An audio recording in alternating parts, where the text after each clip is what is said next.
아마존 밀림에서 원시 부족을 대상으로 선교하는 한 선교사가 강을 건너가고 있었습니다. 가슴까지 물이 차는 곳이었는데 급한 일이 생겨서 불이 나게 강을 건너다가 그는 얼굴이 갑자기 백장처럼 창백해지고 말았습니다.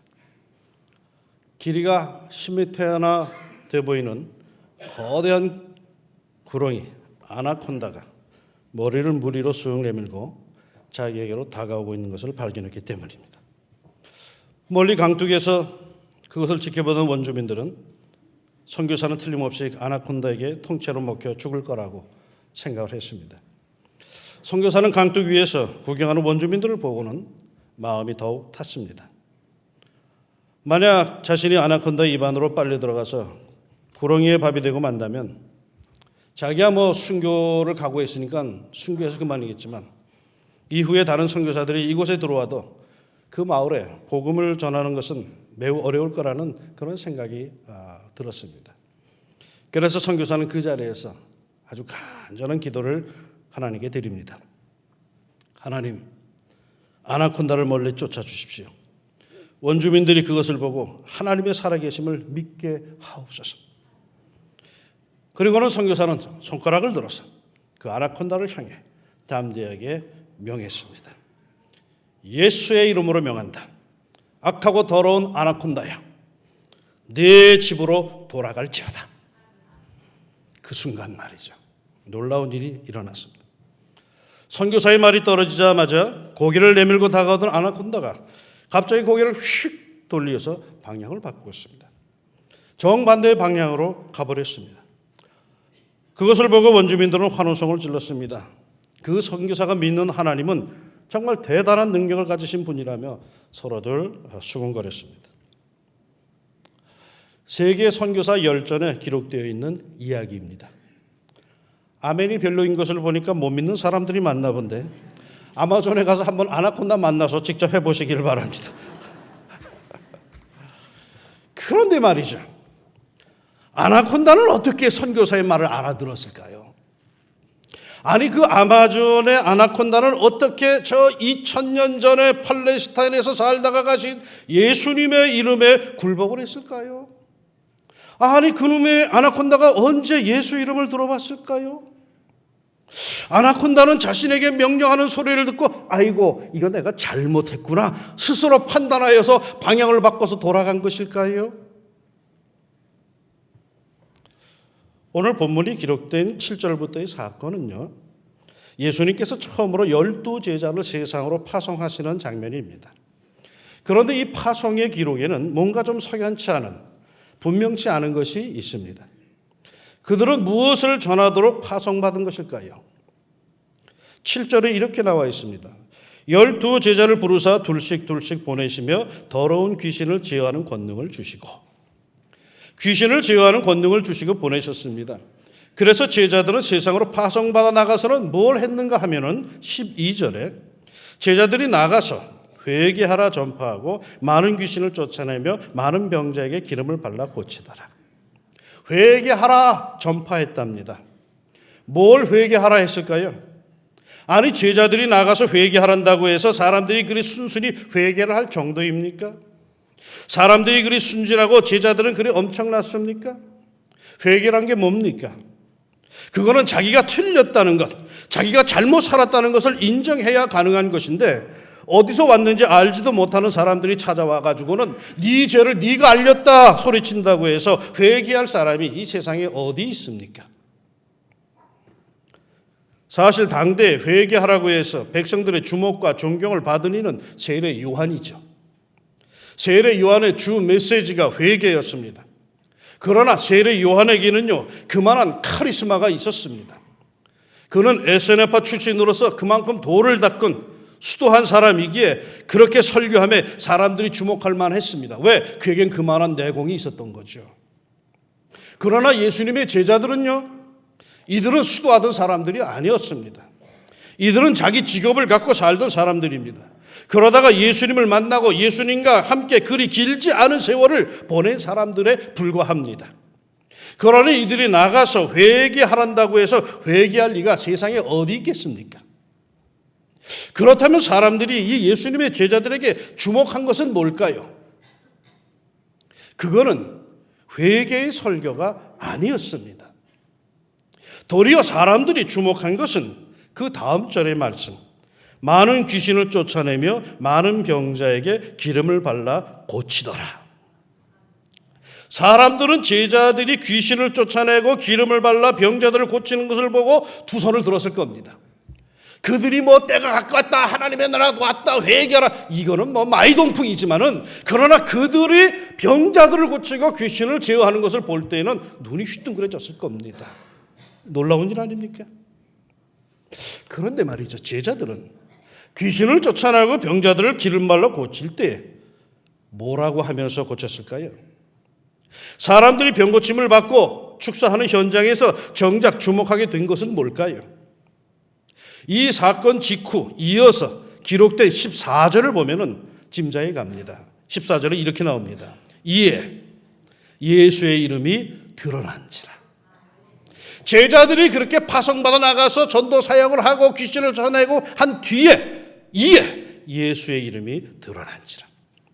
예수의 이름이 드러났답니다. 왜 드러났을까요? 제자들이 귀신을 쫓아내고 병자를 고칠 때 뭐라고 했다? 나사렛 예수의 이름으로. 이 사실을 우리는 사도행전에서 베드로와 요한이 선청성 지체 장애자를 일으킬 때에 선포했던 말에서 확인할 수가 있습니다. 은과 금은 내게 없거니와 내게 있는 이것을 내게 주노니 나사렛 예수 그리스도의 이름으로 일어나 걸어라. 그랬을 거예요. 예수의 이름으로 치유를 선포하고 그 예수의 이름에 귀신이 쫓겨나가고 병자들이 고침받는 것을 보고 그들은 봤을 거예요. 그리고는 기막혔을 겁니다. 그 예수의 이름의 권세에 아마도 엄청 놀랐을 것입니다. 그럼 예수 이름은 부적인가요? 주술인가요? 뭐든지 예수 이름으로 하면 통한다? 천만의 말씀. 사도행전에 보면은 어처구니 없는 해프닝이 벌어진 사실이 기록되어 있습니다. 에베소에서 사도 바울이 예수의 이름으로 엄청난 이적을 행하였습니다. 특별히 에베소에는 마술사들이 많았는데 이 마술사들이 볼 때 사도 바울이 행하는 예수 이름의 역사는 매우 독특하고도 매우 놀라웠습니다. 자기들과는 아주 달랐습니다. 그래서 이런 해프닝이 사도행전 19장에 기록되어 있습니다. 이에 돌아다니며 마술하는 어떤 유대인들이 시험삼아 악귀 들린 자들에게 주 예수의 이름으로 불러 말하되 내가 바울이 전파하는 예수를 의지하여 너희에게 명하노라 하더라. 유대 한 제사장 스게와와 7 아들도 이 일을 행하더니 악귀가 대답하여 이르되 내가 예수도 알고 바울도 알거니와 너희는 누구냐 하며 악귀 들린 사람이 그들에게 뛰어올라 눌러 이기니 그들이 상하여 벗은 몸으로 그 집에서 도망하는지라. 무작정 누구나 다 그냥 예수의 이름으로 명한다 라고 해서 되는 게 아니다라는 거예요. 예수님께 무엇보다도 능력을 받아야 하고 그에 대한 믿음이 있어야 한다는 거예요. 어떤 사실에 대한 믿음일까요? 오늘 본문이 기록된 마가복음은 조금 독특한 구조를 갖고 있습니다. 총 16장의 내용을 둘로 나눌 수가 있습니다. 1장에서 10장까지 그리고 11장에서 16장으로 나누어 볼 수가 있는데 1장에서 10장까지는 예수님의 공생의 3년 동안의 일이 기록되어 있고 11장부터 16장 마지막 장까지는 고난주간 한 주간의 일이 기록되어 있습니다. 그러니까 앞에 전반부는 3년 동안의 일이 기록되어 있고 뒤에 후반부는 7주 7일 동안 한 주간의 일이 기록되어 있습니다. 그러니까 마가복음에서 굉장히 중요한 게 뭐냐 하면은 예수님의 순환, 예수님이 고난받고 십자가에서 돌아가셨다 다시 살아가셨다라는 이 사건이 매우 중요하다라는 것입니다. 그런데 이것을 증거하기 위해서 1장부터 10장까지 상반전에는 무엇이 기록되어 있는가? 어떤 의도를 갖고 기록한 것인가? 1장부터 10장까지는 예수님의 3년 동안 하신 인상적인 많은 일들이 있는데 그 중에도 대부분이 기적 행함을 기록하고 있습니다. 11장부터는 기적 행함이 그리 많지 않습니다.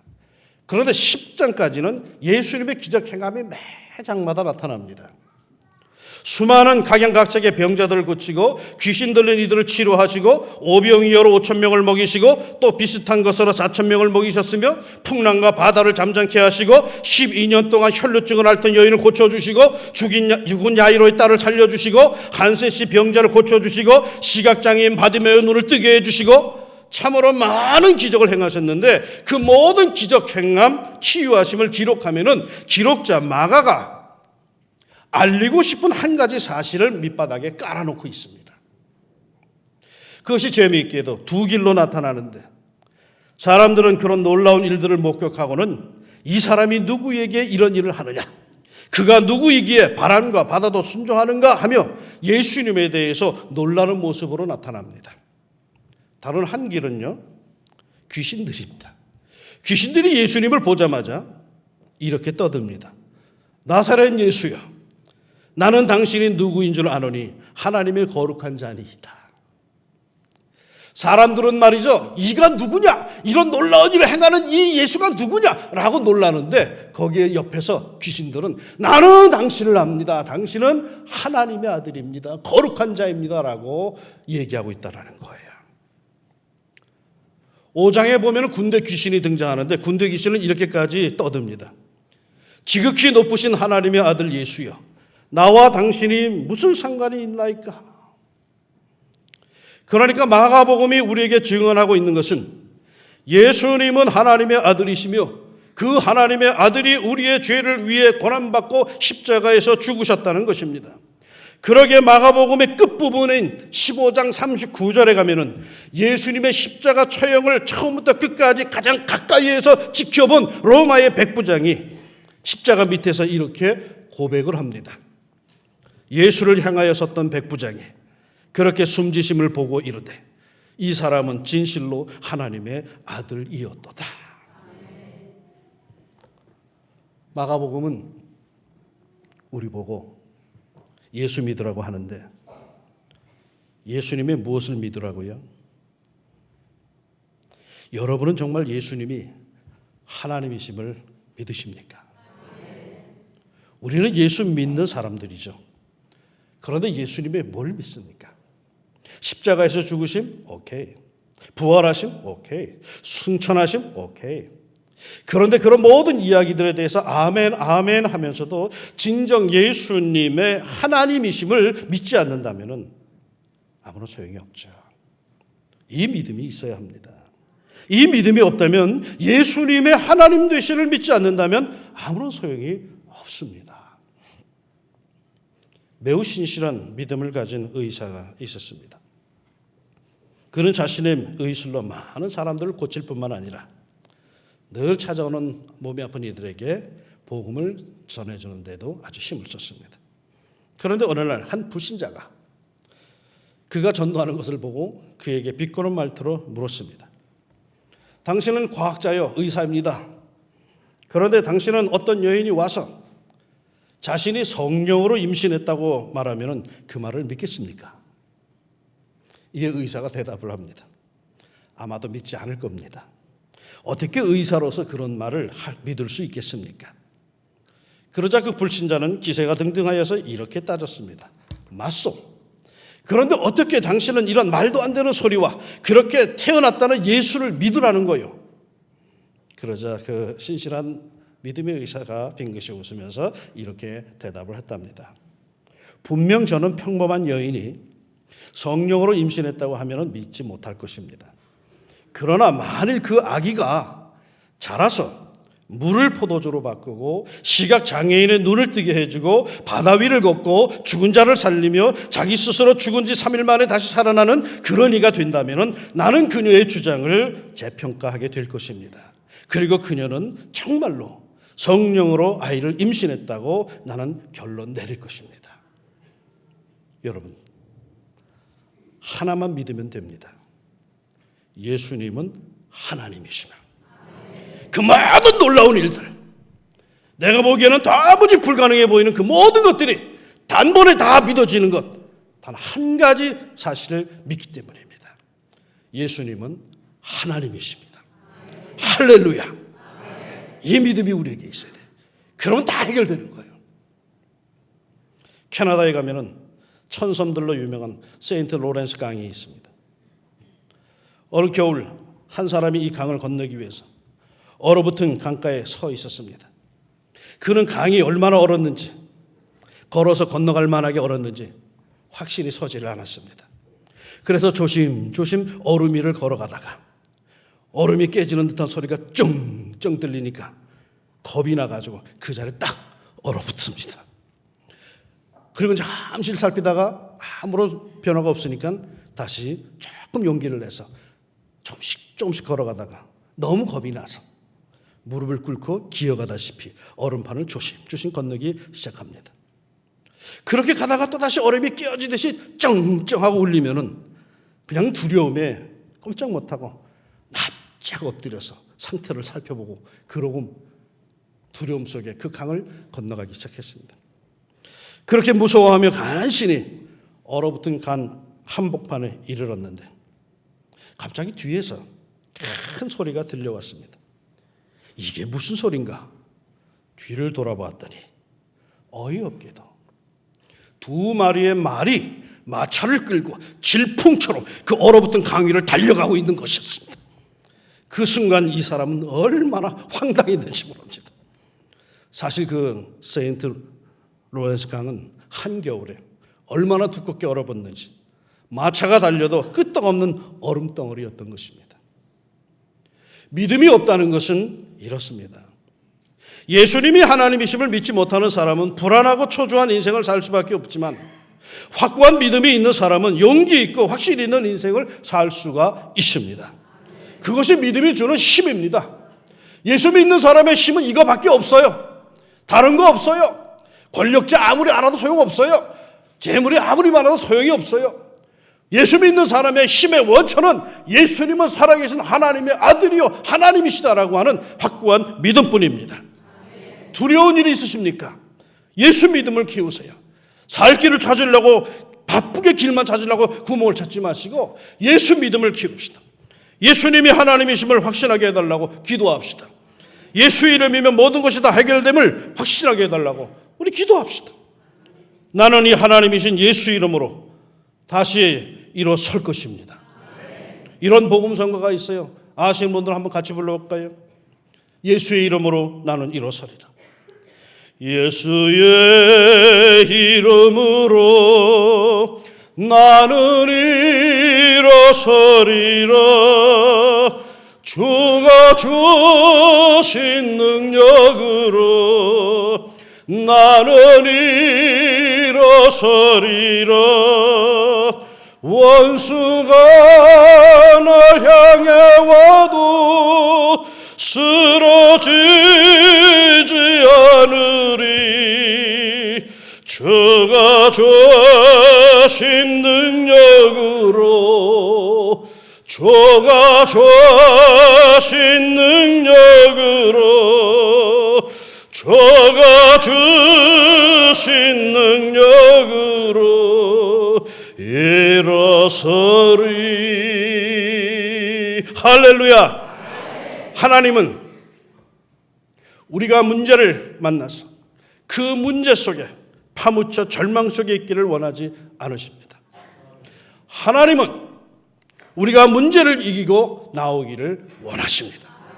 하나님은 우리가 믿음으로 담대해지기를 원하십니다.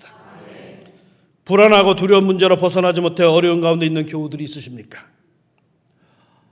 저 역시 그런 불안과 두려움에 심한 연민에 빠져 헤매댔는데 예수님께서 말씀해 주십니다. 너는 왜 나를 안 믿냐? 함께 기도하며 나갑시다. 우리 하나님께서 응답하시고 역사해 주실 줄로 믿습니다. 저는 안식월 중에 마가복음을 묵상하다가 마가복음 4장에 기록된 갈릴리 호수에서 풍랑을 만난 장면에서 은혜를 받았습니다. 무섭게 일어나는 풍랑 속에 제자들은 죽게 되었다고 난리를 치는데 예수님은 그 난리통에도 편안히 잠이 드셨고 마침내 제자들이 다 죽게 되었다고 예수님을 깨우자 예수님은 일어나시더니 도리어 왜 두려워하느냐고 야단을 치십니다. 나는 이 장면을 읽을 때마다 잘 이해가 안 됐어요. 아니 배가 요동을 치는데 어찌 안 무섭습니까? 무섭죠. 무서운 게 뻔한 일입니다. 그건 본능입니다. 그럼에도 예수님은 왜 무서워하느냐고 제자들을 야단을 치었어요. 아니 예수님은 남들 다 무서워서 쩔쩔맬 때 주무셨으면 일어나서 아주 미안해서 야 미안하다 이랬으면 더 좋을 텐데 예수님은 도리어 이거 적반하장으로 왜 무서워하느냐고 야단을 치셨대요. 좀 이상하지 않습니까? 그야말로 두려운 현실임이 분명한데 말이죠. 그것도 애들도 아니고 어른들이요. 그 갈릴리 호수에서 잔뼈가 굵은 어부 출신 베테랑들인데 그 전문가들이 두려워할 정도라면 정말로 심각한 현실인데 어찌 무서워한다고 야단을 치시는 걸까요? 아무리 이 장면에서 예수님의 책망의 합리적인 이유를 찾아봐도 찾을 만한 게 없습니다. 오직 그 말씀 속에는 단 한 가지밖에 없었습니다. 예수님이 야단을 치신 것은 다른 거 아닙니다. 왜 당신을 믿지 않느냐는 책망입니다. 예수님이 하나님이신데 왜 그 하나님이신 예수님을 믿지 않느냐라고 하는 말씀이죠. 예수 잘 믿읍시다. 예수님은 하나님이십니다. 예수님은 절대자요, 능력자요, 해결자요, 힘이요, 권세이십니다. 오늘 성경 본문은 이렇게 시작했죠. 그들이 믿지 않음을 이상히 여기셨더라. 뭘 믿지 않았다는 걸까요? 오늘 본문 앞절의 사건은 예수님의 고향 땅에서의 사역 이야기인데 고향 사람들이 예수님의 설교의 은혜를 엄청 받으면서도 믿지를 않았답니다. 그들은 뭘 믿지 않았다는 걸까요? 2절 이하를 보니까 이렇습니다. 안식일이 되어 회당에서 가르치시니 많은 사람이 듣고 놀라 이르되 이 사람이 어디서 이런 것을 얻었느냐? 이 사람이 받은 지혜와 그 손으로 이루어지는 이런 권능이 어찌 됨이냐?